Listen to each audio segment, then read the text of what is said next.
अभी 2025 के अंदर असेसमेंट लेवल जो है वो दोबारा चेंज हो गया है, जिसकी इंडोनेशिया, मलेशिया, चाइना, मेक्सिको और चिली जो हैं वो असेसमेंट लेवल 1 में हैं। बांग्लादेश, भूटान, नेपाल, श्रीलंका, कंबोडिया, ब्राज़ील जो है वो असेसमेंट लेवल 2 में है। और उसके बाद India, Pakistan, Vietnam, Thailand, Philippine, Kenya, Nigeria, Colombia, Fiji वो असेसमेंट लेवल 3 में है। तो असेसमेंट लेवल 1 जो होते हैं, जो जितने असेसमेंट लेवल 1 की यूनिवर्सिटीज़ होती हैं, उनमें आपको फाइनेंशियल डॉक्यूमेंट्स में भी ईज़ होती है और क्राइटेरिया जो जीटी का क्राइटेरिया जो जीएसटी है वो भी थोड़ा ईज़ी होता है। अभी लेकिन ये कि क्योंकि असेसमेंट लेवल अपडेट हो गया है, तो जो थर्ड कैटेगरी की जो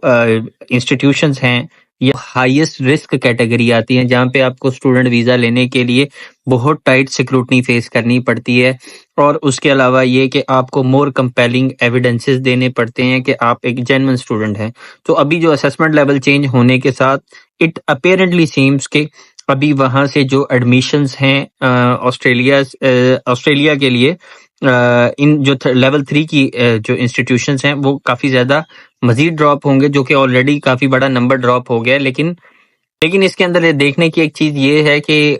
आखिर इस पोजीशन पे ओवरऑल जो लाने वाले हैं वो भी हमारे ऑफशोर एजेंट हजरात हैं, जिन्होंने बहुत ज़्यादा फेक डॉक्यूमेंट्स यूज़ किए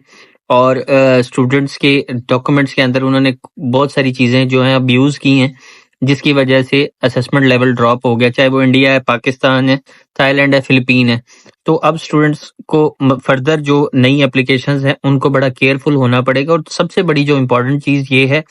ऑफशोर जो एप्लीकेशंस होती हैं जिनमें मोस्टली रिफ्यूजल स्टूडेंट्स ने हमें आके दिखाए,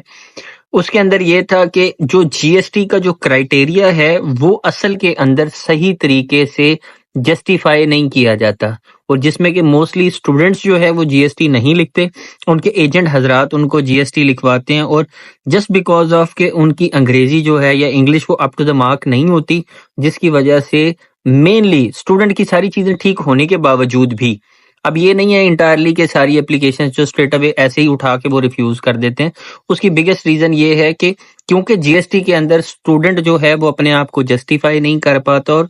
फॉर सम रीजन बहुत से एजेंट्स जो हैं वो जीएसटी को